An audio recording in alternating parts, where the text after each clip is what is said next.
आज के वीडियो में हम आधुनिक भारतीय इतिहास के अंतर्गत भारत के गवर्नर जनरल और वायसराय के बारे में बात करेंगे। सबसे पहले बात करेंगे भारत के गवर्नर जनरल की। इसमें सबसे पहले आता है Lord William Bentinck. Lord William Bentinck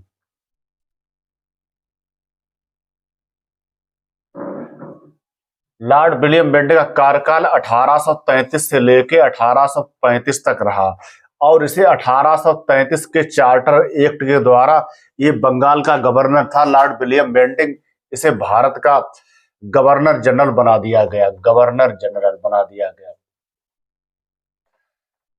और इस प्रकार लॉर्ड बेंटिंग भारत का प्रथम गवर्नर जनरल था। और इसके अलावा इसके समय में आगरा प्रेसिडेंसी का निर्माण किया गया और 1835 के जो शिक्षा संबंधी सुधार थे वो लागू किए गए और अंग्रेजी भाषा को उच्च शिक्षा के अंतर्गत माध्यम बनाने की घोषणा की गई इसके समय में। और इसके बाद दूसरे नंबर पर आता है लॉर्ड मेटकाफ। लॉर्ड मेटकाफ का कार्यकाल बहुत ही छोटा कार्यकाल रहा और ये 1835 से लेकर 1836 के बीच रहा और इसे भारतीय प्रेस का मुक्तिदाता कहा जाता है। भारतीय प्रेस का मुक्तिदाता लॉर्ड मेटकाफ, ये कई बार प्रश्न आया है। इसके बाद तीसरे नंबर पर आता है लॉर्ड ऑकलैंड। लॉर्ड ऑकलैंड का जो कार्यकाल रहा था वो 1836 से लेकर 1842 तक रहा था और इसके समय प्रथम आंग्ल अफगान युद्ध अर्थात अंग्रेजों और अफगानियों के बीच प्रथम युद्ध हुआ था। इसके समय में प्रथम आंग्ल अफगान युद्ध हुआ था और ये युद्ध हुआ था 1839 से 1842 तक। और लॉर्ड ऑकलैंड के समय में भारत में जो शिक्षा पद्धति थी उसे पाश्चात्य आधार पर विकसित किया गया और जो शेरशाह सूरी मार्ग था उसे जीटी रोड उसे नाम दिया गया या उसका नामकरण जीटी रोड कर दिया गया। और इसके समय में 1838 में ऑकलैंड रणजीत सिंह और अफगान शासक शाह शोजा के बीच एक त्रिपक्षीय संधि हुई थी। उसके बाद चौथे नंबर पे आता है लॉर्ड एलनबरो।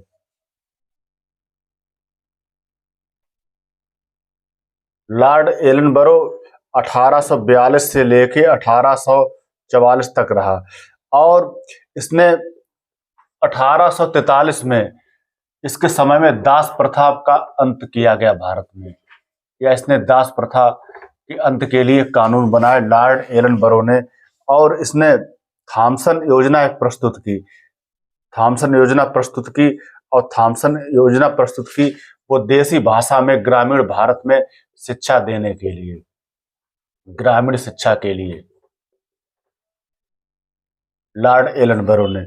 और इसके बाद पांचवें नंबर पर आता है लॉर्ड हार्डिंग प्रथम।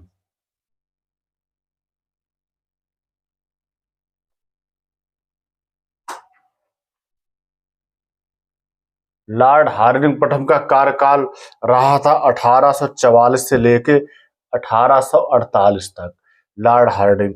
और इसके समय में पहला अंग्रेजी और सिखों अर्थात आंग्ल सिख इसके युद्ध हुआ था। इसके समय प्रथम आंग्ल सिख युद्ध हुआ था।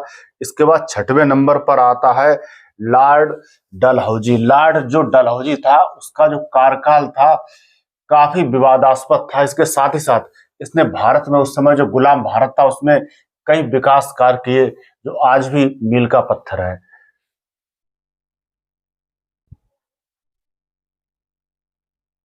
छठवें नंबर पर जो गवर्नर जनरल आता है लॉर्ड डलहौजी, इसके समय में दूसरा युद्ध हुआ अंग्रेजों सिखों के बीच और आंग्ल बर्मा युद्ध, दूसरा आंग्ल बर्मा युद्ध हुआ। इसके अलावा लॉर्ड डलहौजी ने व्यपगत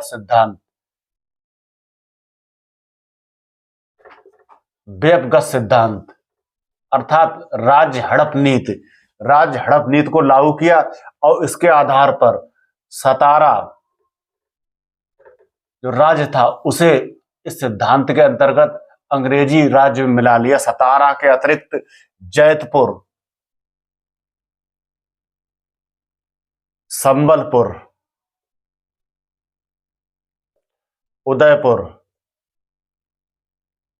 झांसी, बघाट इत्यादि रियासतों को मिला लिया अंग्रेजी राज्य में। इसके अलावा 1854 में इसने एक नई शिक्षा नीति को लागू किया जिसे चार्ल्स वुड शिक्षा नीति कहते हैं। चार्ल्स वुड शिक्षा नीति। यह प्रश्न कई बार पूछा गया है कि किसके समय में लागू की गई। लॉर्ड डलहौजी गवर्नर जनरल था, उसके समय में लागू की गई। और इसके समय में 1853 में मुंबई और ठाणे के बीच भारत की प्रथम रेल चली। और 1854 में इसके समय में डाकघर अधिनियम पारित किया गया। डाकघर अधिनियम पारित किया गया और जो भारत के बंदरगाह थे उन्हें अंतरराष्ट्रीय व्यापार के लिए खोल दिया गया। भारत के बंदरगाह, प्रमुख बंदरगाह थे। एक पहला बंदरगाह कलकत्ता का था, फिर चेन्नई या मद्रास का, और बंबई का बंदरगाह। ये इन जो प्रमुख बंदरगाह थे इन्हें अंतरराष्ट्रीय व्यापार के लिए खोल दिया गया। और इसके अलावा लॉर्ड डलहौजी ने PWD अर्थात लोक निर्माण विभाग, जो सड़कों और सरकारी इमारतों के बनाने के लिए उत्तरदायी जो अभी भी कार्यरत है, इसका उसने निर्माण किया या इसकी स्थापना की। PWD या लोक निर्माण विभाग की स्थापना की।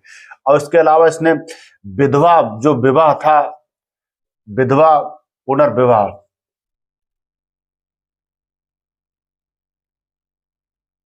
अधिनियम पारित करवाया। और अधिनियम पारित हुआ था 1856 में।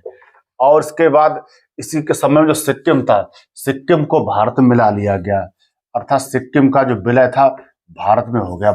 हालांकि बाद में 70 के दशक में सिक्किम भारत का सह राज्य बना, बाद में उसे पूर्ण राज्य का दर्जा दे दिया गया भारत के अंतर्गत। और लॉर्ड डलहौजी के समय जो गंगा नहर थी या गंग नहर थी, उसका निर्माण किया गया। और इसके अलावा 1854 में शिक्षा सुधार के लिए जो चार्ल्स वुड शिक्षा नीति जो लागू की गई थी, इसके अंतर्गत चार्ल्स वुड शिक्षा नीति को शिक्षा का मैग्ना कार्टा कहा गया। शिक्षा का मैग्ना कार्टा कहा गया। और इसके समय में ही मैकाले ने भारत में अंग्रेजी शिक्षा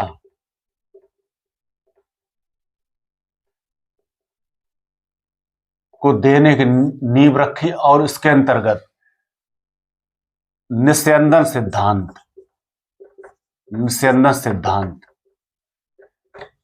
अर्थात टपकन सिद्धांत इसके अंतर्गत लागू किया गया। अर्थात इस सिद्धांत में यह बताया गया कि जो अंग्रेजी शिक्षा है, भारत का जो उच्च वर्ग है उसको दी जाए और उनसे छन छन कर निचले वर्ग तक अंग्रेजी शिक्षा पहुंचे। ये मैकाले ने अंग्रेजी शिक्षा को लागू किया था लॉर्ड डलहौजी के समय में। और उसके साथ ही एक अच्छी बात ये हुई थी लॉर्ड डलहौजी समय में, इसमें स्त्री शिक्षा और इसके साथ साथ शिक्षा में जो निजी निवेश था, निजी निवेश को प्रोत्साहित किया गया या इसी के समय प्रारंभ किया गया, स्त्री शिक्षा और निजी निवेश। और इसके अलावा लॉर्ड डलहौजी ने जो शिमला थी, शिमला को, हिमाचल प्रदेश में शिमला को ग्रीष्मकालीन राजधानी बनाया। शिमला को ग्रीष्मकालीन राजधानी बनाया और एक राजधानी दिल्ली थी। हालांकि जो मुख्य शासन प्रशासन अंग्रेजों का चलता था वो दिल्ली से ही चलता था। और जो जो अंग्रेजों ने लॉर्ड डलहौजी के समय में शिमला को ग्रीष्मकालीन राजधानी बनाया था। इसके बाद हम बात करते हैं लॉर्ड कैनिंग की। लॉर्ड कैनिंग गवर्नर जनरल था और इसके समय में 1857 में कलकत्ता, मद्रास और बंबई 3 यूनिवर्सिटी या विश्वविद्यालय की स्थापना की गई थी लॉर्ड कैनिंग के समय में। और ये भारत का अंतिम गवर्नर जनरल था। लॉर्ड कैनिंग अंतिम गवर्नर जनरल था और इसी के समय में 1857 का विद्रोह हुआ था।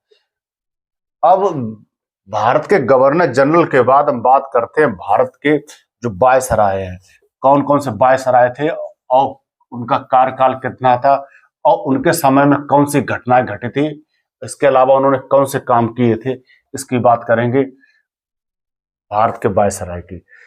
अगर भारत के वायसराय की बात करें तो सबसे पहले आता है लॉर्ड कैनिंग। लॉर्ड कैनिंग को ही भारत का वायसराय बना दिया गया और इसके समय में 1858 में भारत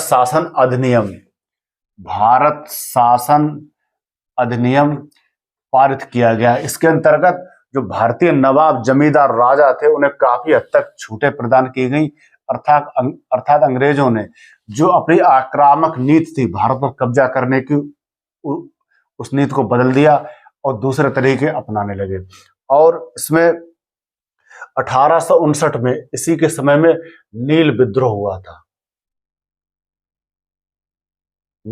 हुआ था और भारत परिषद अधिनियम 1861 में भारत परिषद अधिनियम की स्थापना की गई थी।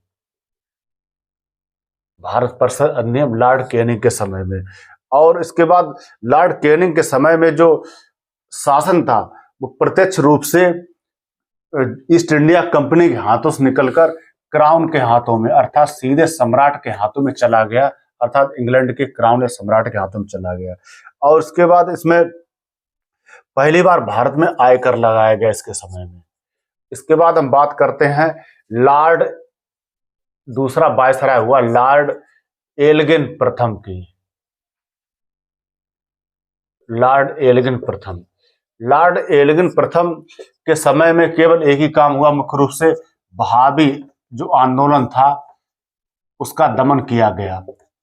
मुसलमानों का आंदोलन था अंग्रेजों के खिलाफ, वहाबी आंदोलन, उसका दमन किया गया। उसके बाद तीसरे नंबर पर आता है Lord John Lawrence.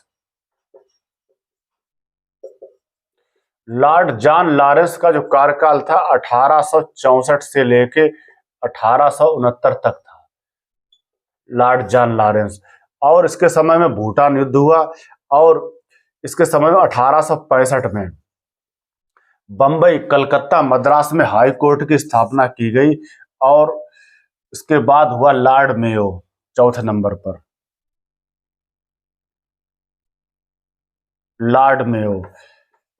Lord Mayo ने भारत के जो युवराज थे उनके पढ़ाई लिखाई के लिए या उनके अध्ययन के लिए अजमेर में एक मेयो कॉलेज की स्थापना की। मेयो कॉलेज स्थापना की और इसने आर्थिक विकेंद्रीकरण की नीति को प्रारंभ किया। और इसके समय में लॉर्ड मेयो के समय में कृषि विभाग की स्थापना की गई लॉर्ड मेयो के समय में। और इसके समय में ही भारत की पहली जनगणना की गई 1872 में, प्रथम जनगणना। हालांकि प्रथम जनगणना की गई थी, इसमें कई मानकों का प्रयोग नहीं किया गया था। जो प्रथम जनगणना सही रूप में लॉर्ड रिपन के समय प्रारंभ हुई थी। और इसके बाद इसमें बात आती है लॉर्ड मेयो के बाद लॉर्ड नॉर्थब्रुक।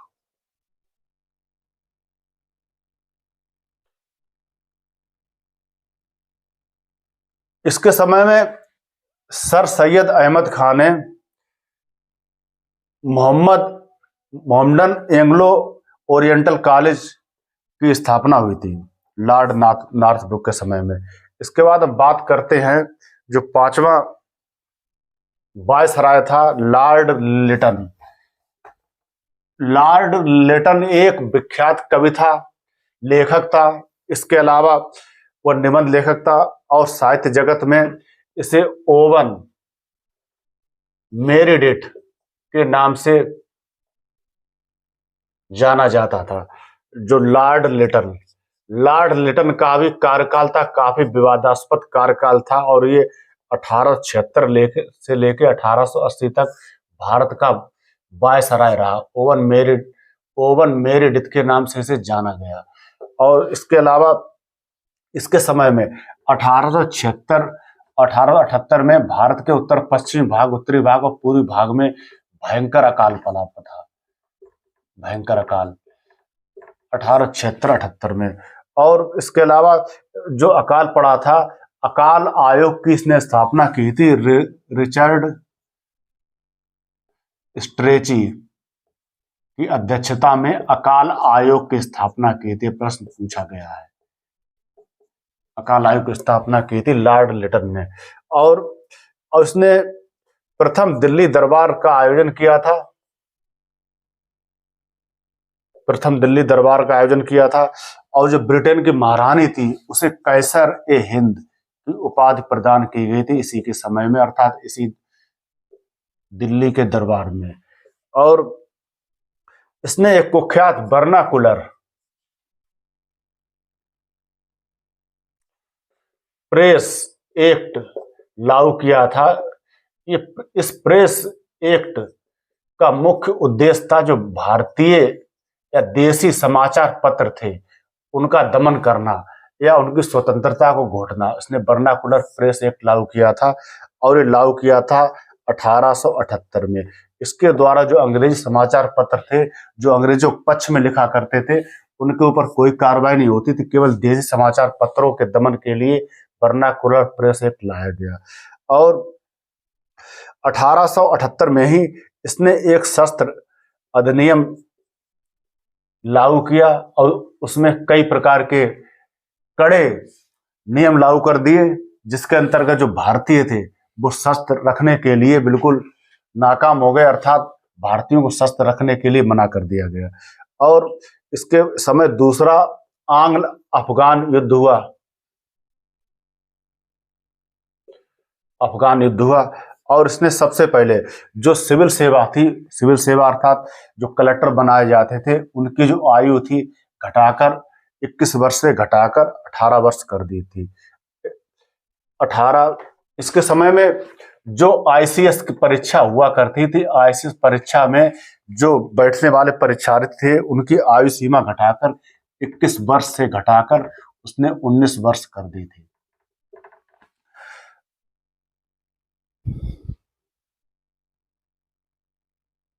इसके बाद जो वायसराय हुआ भारत का अगला, वो लॉर्ड रिपन हुआ, लॉर्ड रिपन। और इसका जो कार्यकाल रहा था 1880 से लेकर 1884 तक। और ये भारत में स्वशासन का जनक था। और लॉर्ड रिपन को एक सज्जन या संत रिपन के रूप में भारतीयों में जाना जाता था, अर्थात ये सबसे उदार व्यक्ति था जो वायसराय नियुक्त हुआ था भारत में। और जो भारतीय जितने वायसराय हुए थे उनमें सबसे अधिक लोकप्रिय वायसराय था। और इसके बारे में पंडित मदन मोहन मालवीय थे, उन्होंने इसके बारे में अच्छे विचार रखे थे। और इसने वर्नाकुलर जो प्रेस एक्ट था उसे 1882 में जो वर्नाकुलर प्रेस एक्ट था उसे 1882 में इसने रद्द कर दिया लॉर्ड रिपन ने। और इसने मजदूरों के सुधार के लिए प्रथम कारखाना अधिनियम इसने लागू किया, प्रथम कारखाना नियम लागू किया। और ये 1881 में यह अधिनियम लागू किया, प्रथम कारखाना अधिनियम, कारखाना अधिनियम लागू किया 1881 में। इसके अलावा इसने स्थानीय स्वशासन को लागू किया और स्थानीय स्वशासन संबंधी जो सरकारी प्रस्ताव था वो 1882 में लाया, अर्थात इससे स्थानीय स्वशासन का जनक भी कहा जाता है। और इसके समय में 1881 में ही जो नियमित जनगणना थी वो भारत में प्रारंभ हुई, अर्थात जो जनगणना थी उसमें कई मानकों का प्रयोग किया गया। और इसके समय में जो शिक्षा में सुधार किए गए, प्राथमिक स्तर पर सुधार किए गए और माध्यमिक स्तर पर शिक्षा संबंधी सुधार किए गए। और इसने हंटर आयोग की स्थापना की 1882 में। हंटर आयोग, जो हंटर आयोग था वो शिक्षा में सुधार संबंधी एक कमीशन था, उसकी स्थापना की गई थी।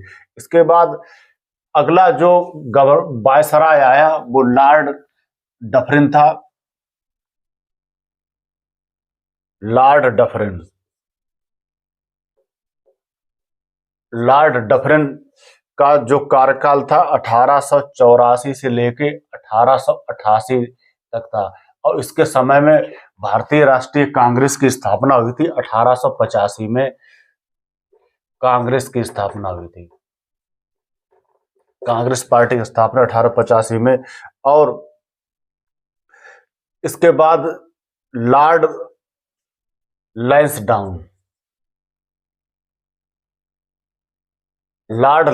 का कार्यकाल 1818 से लेकर 1894 तक था। और लॉर्ड लैंसडाउन ने भारतीय परिषद अधिनियम 1892, भारतीय परिषद अधिनियम इसने लागू किया 1892। इस अधिनियम के अंतर्गत जो बजट की व्यवस्था थी वो सीमित रूप में लागू की गई 1892 के अधिनियम में। और इसके अलावा इसने डूरंड आयोग या डूरंड कमीशन की स्थापना की थी। और इस डूरंड आयोग कमीशन ने भारत अफगानिस्तान के बीच सीमा या बॉर्डर था उसका निर्धारण किया डूरंड आयोग ने।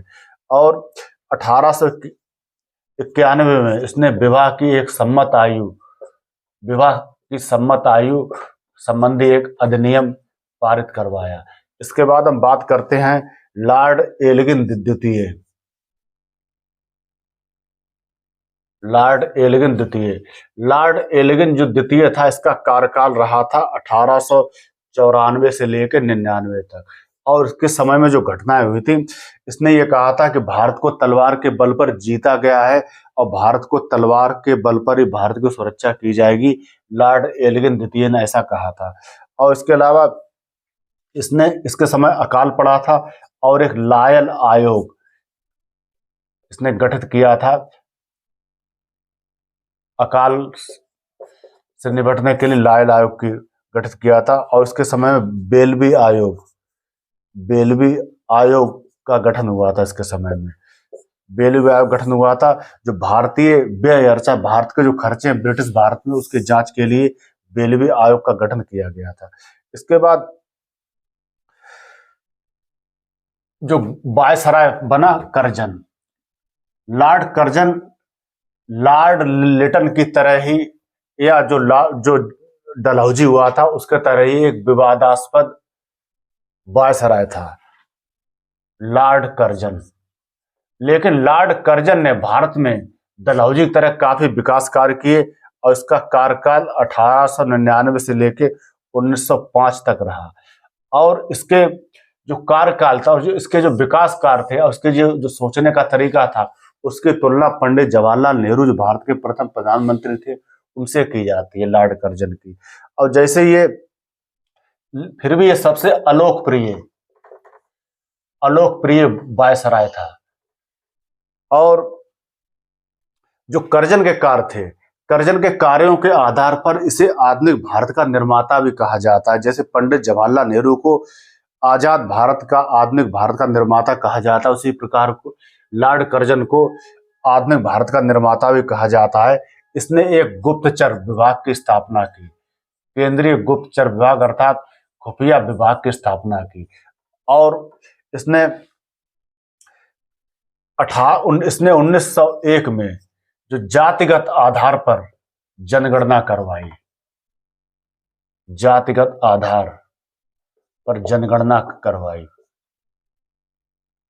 और इसके समय में अर्थात 1903 में पूसा बिहार में एक एग्रीकल्चर इंस्टीट्यूट की स्थापना की गई। और इसने पुलिस प्रशासन के सुधार के लिए एंड्रयू फ्रेजर की अध्यक्षता में एक कमीशन गठित किया पुलिस सुधार के लिए या पुलिस विभाग में सुधार के लिए। और उसने जो आगे जो कार्य किए कि इसने विश्वविद्यालय आयोग की स्थापना की 1902 में, विश्वविद्यालय आयोग की स्थापना की, अर्थात विश्वविद्यालय सुधार अधिनियम 1904 में विश्वविद्यालय सुधार अधिनियम लागू किया। और इसके अंतर्गत यह नियम लागू किए गए कि जो विश्वविद्यालय थे उन पर सरकारी नियंत्रण बढ़ा दिया गया। तो उस समय जो विश्वविद्यालय सरकारी नियंत्रण बढ़ा दिया गया, तो जो आलोचक थे उन्होंने ये कहा कि भारत के जो विश्वविद्यालय हैं दुनिया में सबसे अधिक सरकारी विश्वविद्यालय बन गए हैं। और इसने एक सिंचाई आयोग की स्थापना की, सिंचाई आयोग की स्थापना की, और प्राचीन स्मारक संरक्षण अधिनियम 1904 ये लागू किया। अर्थात भारत में जो प्राचीन सभ्यता के जो अवशेष थे और भारत की कला संस्कृति थी उसके संरक्षण के लिए अधिनियम लागू किया, और ऐसा ही कार्य पंडित जवाहरलाल नेहरू ने भी किया था। और इसके अलावा इसने भारतीय पुरातत्व सर्वेक्षण की स्थापना की, भारतीय पुरातत्व सर्वेक्षण विभाग की स्थापना की, आर्कियोलॉजिकल सर्वे ऑफ इंडिया जो अभी भी कार्य कर रहा है, ASI। और इसका जो सबसे विवादास्पद निर्णय था 1905 में बंगाल का बंटवारा, क्योंकि उस समय जो बंगाल था राष्ट्रीय चेतना या अंग्रेजों खिलाफ जो राष्ट्रीय चेतना थी या अंग्रेजों खिलाफ जो युद्ध या जो भावना थी बंगाल में ही निहित थी, लेकिन वो लगभग पूरे भारत में थी, लेकिन बंगाल उसका केंद्र था। इसने बंगाल का बंटवारा इस आधार पर कर दिया, दो भागों में कर दिया, पूर्वी बंगाल और पश्चिम बंगाल। पूर्वी बंगाल में हिंदू कम थे और मुसलमान अधिक थे, पश्चिम बंगाल में हिंदू अधिक थे और मुसलमान कम थे। इस आधार पर उनकी जो राष्ट्रीय भावनाएं बट गई और जो राष्ट्रीय आंदोलन था वो कमजोर पड़ गया। और इसने कांग्रेस जो सरकार थी वो कांग्रेस पार्टी थी, कांग्रेस पार्टी के बारे में इसने कहा था कांग्रेस पार्टी एक कमजोर दल है और कांग्रेस मृत्यु की ओर अग्रसर है, और मैं चाहता हूं कि कांग्रेस की मृत्यु में अपना सहयोग प्रदान करूं या इसको मरते हुए देखूं, ऐसा इसने इसे व्यंग के रूप में मजाक के रूप में कहा था। इसके बाद दूसरा इसने एक कथन ये भी कहा था कि भारत की शिक्षा व्यवस्था पर कि भारत में अर्थात पूर्व एक ऐसा विश्वविद्यालय है, यूरोप की अपेक्षा भारत पूर्व में स्थित था या स्थित है, उसके बारे में इसने ये कहा था कि पूर्व एक ऐसा विश्वविद्यालय है जहां से विद्यार्थी पढ़ते तो लेकिन डिग्री लेकर नहीं निकलते हैं। इसके बाद आगे का जो वायसराय हुआ था लॉर्ड मिंटो द्वितीय, लॉर्ड मिंटो द्वितीय, इसका कार्यकाल था 1905 से लेके 1910 तक इसका कार्यकाल था। और इसने जो बंग भंग विरोधी अर्थात बंगाल का विभाजन से के खिलाफ जो आंदोलन था उसे दबाने का प्रयास किया, और इसके समय 1906 में मुस्लिम लीग की स्थापना की गई। मुस्लिम लीग की स्थापना की गई, ढाका के नवाब सलीमुल्लाह और आगा खां जैसे नेता थे, उनके प्रयासों से मुस्लिम लीग की स्थापना की गई लॉर्ड मिंटो द्वितीय के समय में। और इसने भारतीय परिषद अधिनियम 1909 या जिसे ये भी कहा गया मार्ले मिंटो सुधार अधिनियम कहा गया, जिसमें सांप्रदायिक निर्वाचन की जो प्रणाली थी, अर्थात जो मुसलमान थे या अन्य अल्पसंख्यक थे, मुख्य रूप से मुसलमान, उनकी जहां उनकी संख्या ज्यादा थी या अधिक थी वहां उनको आरक्षण दिया गया, और यही बाद में भारत के बंटवारे का कारण बना मार्ले मिंटो सुधार अधिनियम। और इसने 1908 में समाचार पत्र अधिनियम पारित किया, और इसके समय में अर्थात लॉर्ड मिंटो द्वितीय समय में 1907 में सूरत में कांग्रेस का बंटवारा हो गया था। कांग्रेस पार्टी दो भागों में बट गई, जिसमें नरम दल और गरम दल के समर्थक आपस में भिड़ गए और इस पार्टी का बंटवारा हो गया। और इसके समय में ही सत्येंद्र प्रसाद सिन्हा अर्थात एसपी सिन्हा प्रथम भारतीय बने जो गवर्नर जनरल या वायसराय की जो कार्यकारिणी थी, कार्यकारिणी में पहली बार इन्हें सम्मिलित किया गया वायसराय की कार्यकारिणी में।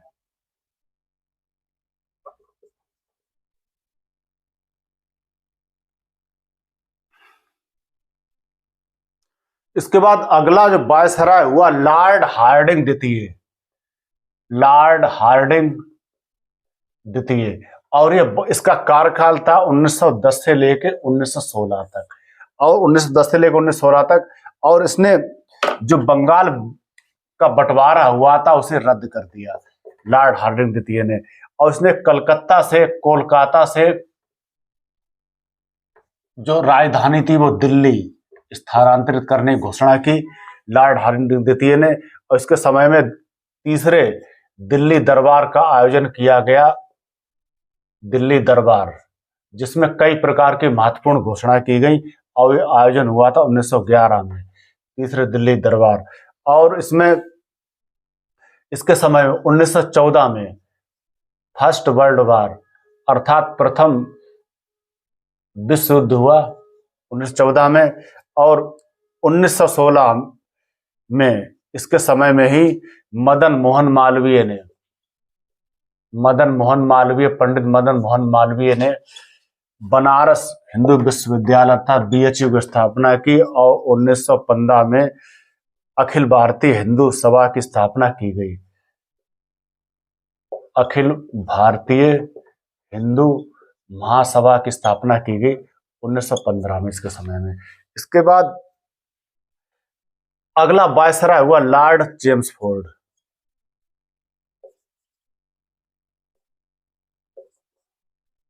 लॉर्ड चेम्सफोर्ड का जो कार्यकाल था 1916 से लेके 1921 तक था, और इसके समय में जो होम रूल लीग अर्थात एनी बेसेंट और तिलक के प्रयासों से इसकी स्थापना की गई थी।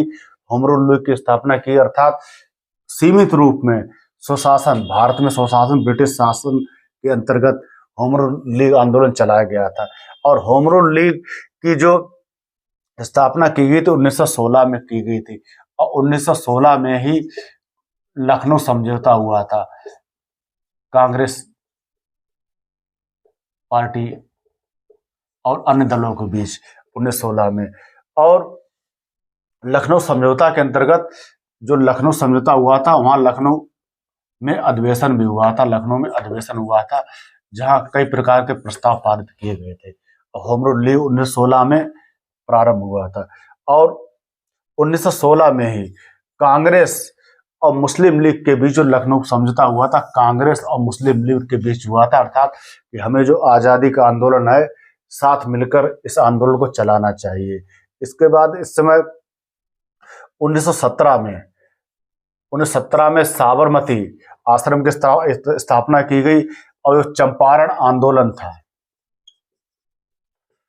चंपारण आंदोलन वो 1917 में हुआ बिहार में, और 1918 में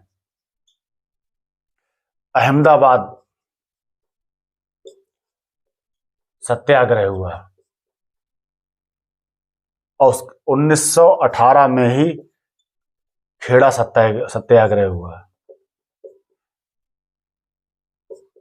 और ये जो आंदोलन सत्याग्रह हुए इनमें महात्मा गांधी की प्रमुख भूमिका रही, और इन्हीं सत्याग्रह और आंदोलन के द्वारा महात्मा गांधी की पहचान पूरे भारत में बनी। और इसके समय में जो भारत शासन अधिनियम 1919 में लागू किया गया, और जलियांवाला कांड भी 1919 में हुआ इसके समय में, अर्थात लॉर्ड चेम्सफोर्ड के समय में जलियांवाला कांड 1919 में हुआ, जलियांवाला कांड 1919 में। और लॉर्ड चेम्सफोर्ड के समय में जो भारत में अर्थात ब्रिटिश भारत में जो प्रांत या राज्य थे उनमें द्वैध शासन व्यवस्था प्रारंभ की गई। द्वैध शासन व्यवस्था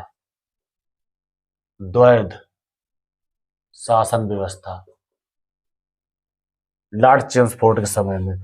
और असहयोग आंदोलन प्रारंभ हुआ इसके समय में, लॉर्ड चेम्सफोर्ड के समय में। और इसके समय में पूना में जो डी के कर्वे थे, डी के कर्वे, इन्होंने महिला विश्वविद्यालय की स्थापना की पूना में, डी के कर्वे ने। अब इसके बाद जो अगला वायसराय आता है लॉर्ड रीडिंग। लॉर्ड रीडिंग का जो कार्यकाल था 1921 से लेके 1926 तक था। लॉर्ड रीडिंग 1921 से लेके 1926 तक इसका कार्यकाल था लॉर्ड रीडिंग का। और इसके समय में 5 फरवरी 1922 को चौरा चौरी कांड हुआ था। और चौरा चौरी कांड के अंतर्गत जो क्रांतिकारी थे, उत्तेजित क्रांतिकारी थे, उन्होंने चौरा चौरी थाने में आग लगा दी थी और उसमें 22 पुलिस वाले मर गए थे। बाद में महात्मा गांधी ने इस आंदोलन को वापस ले लिया था, क्योंकि जो आंदोलन था, असहयोग आंदोलन था, अंग्रेजों के खिलाफ आंदोलन था, वह आंदोलन अहिंसा के सिद्धांतों से हटकर हिंसक सिद्धांतों में चला गया था। और इसके समय में, अर्थात लॉर्ड रीडिंग समय में, केरल में मोपला विद्रोह हुआ था। मोपला विद्रोह अर्थात केरल के मालाबार तट पर जो हिंदू धर्म के लोग थे, जो अरबों के आगमन पर बाद में मुसलमान में धर्म में परिवर्तित हो गए थे, उन्होंने हिंदू जमींदारों के खिलाफ मोपला ये आंदोलन चला था, हिंदू जमींदारों के खिलाफ चलाया था। इसमें हजारों हिंदुओं का धर्मांतरण हुआ था और बाद में लॉर्ड रीडिंग ने इसे क्रूरता पूर्वक इस आंदोलन को दबा दिया। बाद में मोपला थे, वो भारत में के जो आंदोलन था उनमें किसी प्रकार का हिस्सा नहीं लिया। इसके बाद बात करते हैं, इसके समय में ही, लॉर्ड रीडिंग समय में ही काकोरी ट्रेन कांड की घटना हुई, अर्थात काकोरी ट्रेन को लूटा गया क्रांतिकारियों द्वारा 1925 में। और सी.आर. दास और मोतीलाल नेहरू ने स्वराज पार्टी की स्थापना की, अर्थात कांग्रेस के विरोध में। लेकिन बाद में नेताओं के हस्तक्षेप द्वारा इस पार्टी को कांग्रेस का हिस्सा मान लिया गया। इसकी स्थापना की थी 1923 में सी.आर. दास और मोतीलाल नेहरू ने। और इसके समय में आईसीएस की जो परीक्षा थी, अर्थात इंडियन सिविल सर्विस की परीक्षा थी, वो दिल्ली और लंदन में एक साथ कराए जाने का निर्णय लागू किया गया। और बाद में बात करते हैं लॉर्ड इरविन की। लॉर्ड इरविन जो वायसराय हुआ था 1926 से लेके 1931 तक इसका कार्यकाल था। लॉर्ड इरविन 1926 से लेके 1931 तक। और इसके समय में ही साइमन कमीशन भारत आया था, और जिसका भारतीयों ने तीव्र विद्रोह किया था। और साइमन कमीशन आया था 1928 में। अर्थात इस कमीशन का उद्देश्य ये था कि जो भारत में जो भारतीय हैं वो शासन चलाने के लिए किस हद तक उत्तरदायी हो गए हैं, या भारत के शासन प्रशासन में क्या सुधार किए जाए। और इसका विरोध किया गया था और इसे श्वेत कमीशन भी कहा गया था, क्योंकि इसमें जो मेंबर या सदस्य थे सभी अंग्रेज थे, किसी भी भारतीय को इसमें नहीं लिया गया था लॉर्ड इरविन के समय में। और लॉर्ड इरविन के समय में 1928 में नेहरू रिपोर्ट प्रस्तुत की गई थी, अर्थात सर्वदलीय रिपोर्ट थी, इसे प्रस्तुत किया गया था। और 1929 में लॉर्ड इरविन के समय में लाहौर अधिवेशन हुआ था, लाहौर अधिवेशन, और जिसमें पूर्ण स्वराज का प्रस्ताव पारित किया गया। पूर्ण स्वराज का प्रस्ताव पारित किया गया था 1929 में। और इसके समय में कृषि से संबंधित एक शाही आयोग या रॉयल कमीशन का गठन हुआ था लॉर्ड इरविन के समय में। और इसने ही 1929 में ही ICAR अर्थात Indian imperial council of agriculture research, इसकी स्थापना की थी। और 1930 में शारदा अधिनियम लागू किया गया था। शारदा शारदा अधिनियम के अंतर्गत जो विवाह की उम्र थी लड़कों के लिए 18 साल और लड़कियों के लिए जो विवाह की उम्र थी उसे 14 वर्ष कर दिया गया। और इसके समय में अर्थात 1930 में प्रथम सविनय अवज्ञा आंदोलन प्रारंभ हुआ। सविनय अवज्ञा आंदोलन अर्थात सिविल नाफरमानी आंदोलन प्रारंभ हुआ 1930 में, इसके समय में ही। और 1930 में ही प्रथम गोलमेज सम्मेलन लंदन में हुआ जिसका कांग्रेस ने बहिष्कार किया। और 1931 में प्रसिद्ध गांधी इरविन समझौता हुआ जिसमें जो आंदोलनकारी थे, हिंसक आंदोलनकारी थे, उनको छोड़कर अन्य आंदोलनकारियों को छोड़ दिया गया ब्रिटिश सरकार द्वारा। और इसमें जो समझौता हुआ था इसके अंतर्गत कांग्रेस ने जो दूसरा गोलमेज सम्मेलन होना था उसमें भाग लेने के लिए कांग्रेस ने हाँ कर दी थी। इसके बाद लॉर्ड वेलिंगटन ये वायसराय नियुक्त हुआ भारत का। उसका कार्यकाल था 1931 से लेके 1936 तक। और इसके समय में ही 1932 में देहरादून में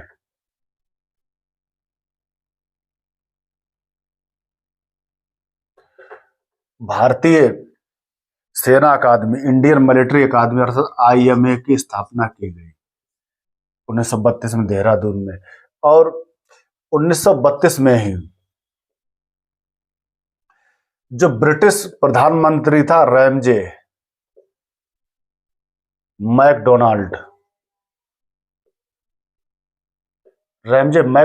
ने सांप्रदायिक निर्णय की घोषणा की और उसे लागू किया, जिस सांप्रदायिक पंचाट भी कहा जाता है। और 1932 में ही अंबेडकर, गांधी और अंग्रेजों के बातचीत के फलस्वरूप पूना पैक्ट लागू किया गया या पूना एक्ट लागू किया गया जिसमें हरिजन उनके लिए आरक्षण की व्यवस्था की गई 1932 में। और तीसरा गोलमेज सम्मेलन हुआ 1932 में। और इसके समय में अर्थात लॉर्ड वेलिंगटन के समय में ही 1935 में प्रसिद्ध भारत शासन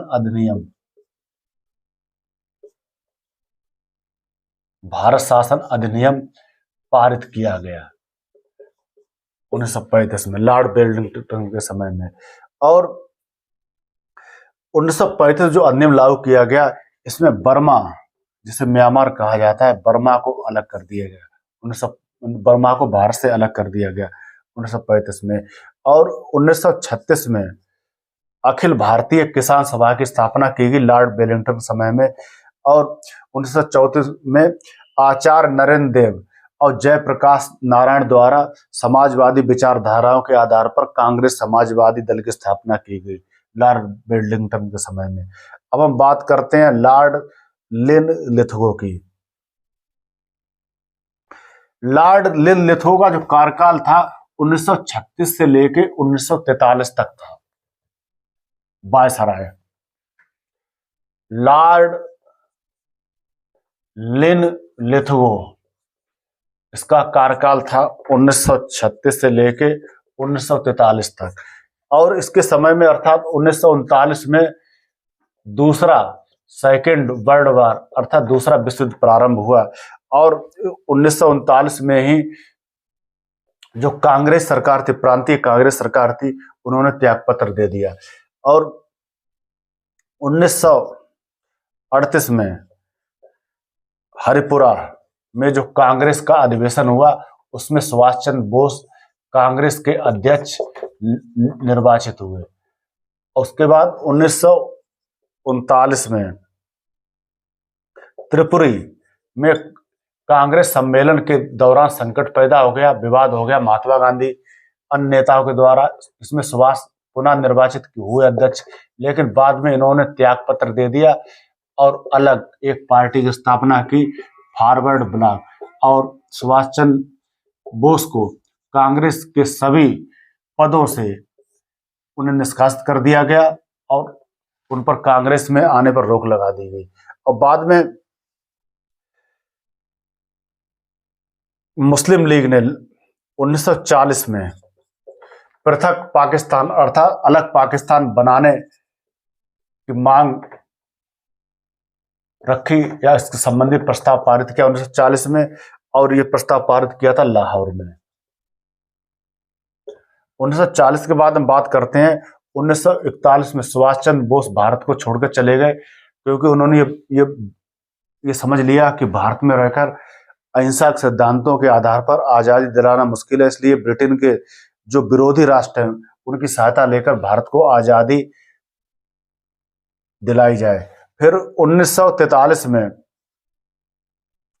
आजाद हिंद फौज की स्थापना की सुभाष चंद्र बोस ने, आजाद हिंद फौज 1943 में। और 8 अगस्त 1940 को वायसराय द्वारा अगस्त प्रस्ताव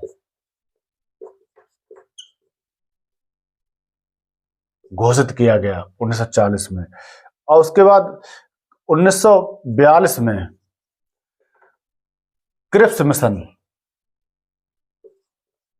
भारत में आया, अर्थात भारत में जो संवैधानिक संकट था उसे दूर करने के लिए जो भारतीय लगातार आंदोलन कर रहे थे अंग्रेजों के खिलाफ, और उनको कुछ सांत्वना या उनको कुछ ऐसे कानून लागू करने के लिए जिससे वो संतुष्ट हो सके, क्रिप्स मिशन भारत में आया 1942 में। और मुस्लिम लीग ने 1943 में कराची अधिवेशन में बांटो और जाओ का नारा दिया, अर्थात भारत का विभाजन करो, अंग्रेजों का भारत का विभाजन करो और भारत को छोड़ के जाओ। और उसके बाद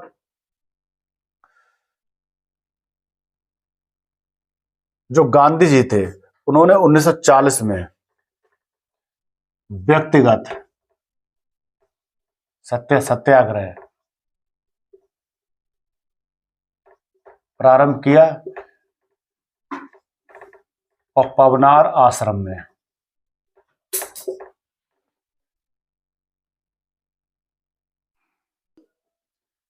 फिर अगला वायसराय भारत का बनकर आया लॉर्ड बेवेल।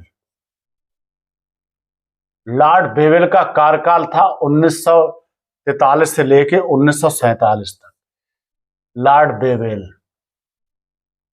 और इसके समय में ही चक्रवर्ती राजगोपालाचारी द्वारा सीआर फार्मूला प्रस्तुत किया गया। जो सीआर फार्मूला था एक प्रकार से भारत और पाकिस्तान के बंटवारे के आधार पर यह सीआर फार्मूला था, और इसी के आधार में बाद में भारत पाकिस्तान का बंटवारा हुआ। सीआर फार्मूला इसमें यह बताया गया था, या चक्रवर्ती राजगोपालाचारी ने इसमें यह बताया था कि जो मुस्लिम बहुल क्षेत्र है भारत में या मुस्लिम बहुल प्रांत है, वहां रायशुमारी करवाई जाए। अगर वो अलग राष्ट्र की मांग करते हैं तो वहां अलग राष्ट्र बना दिया जाए, और हिंदू बहुल क्षेत्र में रायशुमारी की जाए। अगर हिंदू मांग रखते हैं अलग राष्ट्र बनाने की तो अलग राष्ट्र बना दिया जाए। इसी के आधार पर बाद में भारत का बंटवारा हुआ, और ये फार्मूला प्रस्तुत किया था 1944 में। और जो गांधी और जिन्ना, मोहम्मद अली जिन्ना की वार्ता हुई थी 1944 में ही, वो वार्ता असफल हो गई थी, कि महात्मा गांधी इस पक्ष में थे कि किसी प्रकार भारत का बंटवारा ना हो। और बाद में 1945 में बेवेल योजना प्रस्तुत की गई। बेवेल योजना प्रस्तुत की गई, और साथ ही साथ 1945 में ही शिमला सम्मेलन हुआ। शिमला सम्मेलन मुख्य रूप से भारतीय राष्ट्रीय कांग्रेस, मुस्लिम लीग और अन्य दल थे, उनके जो प्रतिनिधि थे उनके बीच बातचीत के आधार पर यह शिमला सम्मेलन हुआ। और इसी सम्मेलन में भारत और पाकिस्तान के जो बंटवारे थे उसकी भूमिका तैयार की गई। और लॉर्ड बेवेल के समय में सेकेंड वर्ल्ड वार था, अर्थात द्वितीय विश्व युद्ध था, वो समाप्त हो गया लॉर्ड बेवेल समय में। और इसके समय में 1946 में जो कैबिनेट मिशन था भारत में आया, और कैबिनेट मिशन के आधार पर ही भारत में संविधान सभा के गठन की भूमिका तैयार की, कैबिनेट मिशन के आधार पर ही। और 1946 में 16 अगस्त को डायरेक्ट एक्शन डे मुस्लिम लीग द्वारा अर्थात प्रत्यक्ष कार्रवाई दिवस 16 अगस्त को इसने किया, और इसके द्वारा जो जहां हिंदू कम संख्या में थे वहां मुसलमानों ने भयंकर कत्लेआम मचाया और कई दिनों तक सांप्रदायिक दंगे चलते रहे, जिससे यह सिद्ध किया जा सके कि मुसलमान हिंदू एक मिलकर नहीं रह सकते और इसके लिए अलग पाकिस्तान या अलग मुस्लिम राष्ट्र होना जरूरी है। इसके बाद 1946 में सितंबर 1946 में कांग्रेस की अंतरिम सरकार बनी और सरकार के जो अध्यक्ष थे वो बेवेल थे और उपाध्यक्ष पंडित जवाहरलाल नेहरू थे। और उसके बाद 20 फरवरी 1947 को तत्कालीन ब्रिटिश प्रधानमंत्री क्लीमेंट इटली ने इस बात की घोषणा की कि हम 1948 तक भारत को आजाद कर देंगे। और अगले जो वायसराय हुआ या लॉर्ड माउंटबेटन,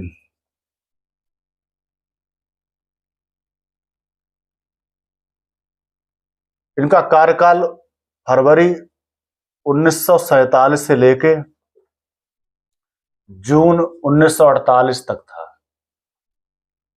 और लॉर्ड माउंटबेटन को यह कहकर ब्रिटेन से भारत भेजा गया था कि भारत में जो राजनीतिक गतिरोध है अर्थात भारत पाकिस्तान के बीच जो बंटवारे का राजनीतिक गतिरोध है उसे समाप्त करना ही है और शांतिपूर्वक भारत और पाकिस्तान का बंटवारा हो जाए। और लॉर्ड माउंटबेटन को प्रथम गवर्नर जनरल कहा जाता है आजाद भारत का या स्वतंत्र भारत का। और अंतिम ब्रिटिश वायसराय भी थे।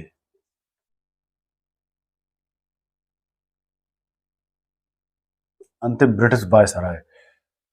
और इन्होंने भारत के जो विभाजन के लिए एक बाल्कन योजना प्रस्तुत की थी।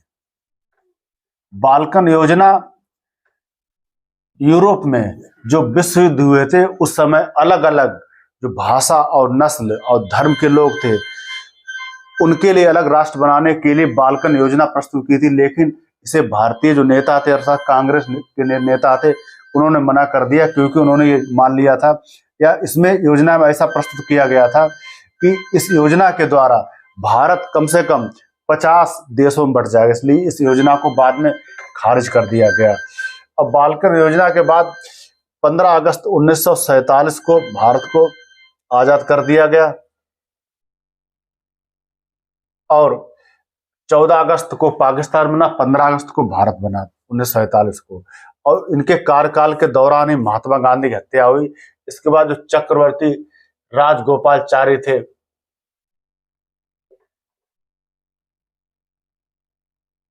गोपालचारी भारत के प्रथम और अंतिम गवर्नर जनरल बने। भारत के प्रथम और अंतिम गवर्नर जनरल बने। तो इस प्रकार ये वीडियो हुआ भारत के जो गवर्नर जनरल और वायसराय उनके कार्यकाल उस समय उनके समय क्या घटनाएं हुई उसके संबंध में।